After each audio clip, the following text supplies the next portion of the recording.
Let's try evaluating with negative exponents. Here I have a variable that's being raised to the power of a -1.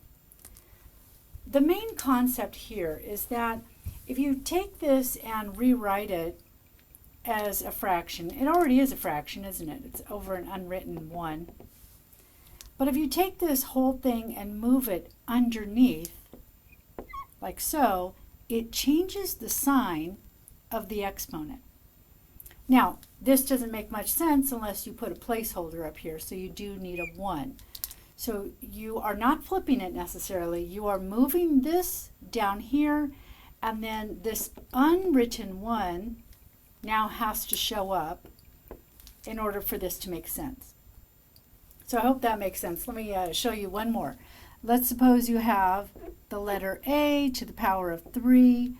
You can simplify that by saying, oh, it's 1 over A to the positive third.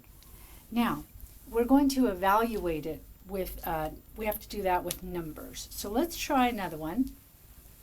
Imagine it's the number 2 to the power of -3. Step 1, you will rewrite it. You can go ahead and place it over 1, or sorry, under 1. Change that sign of the exponent.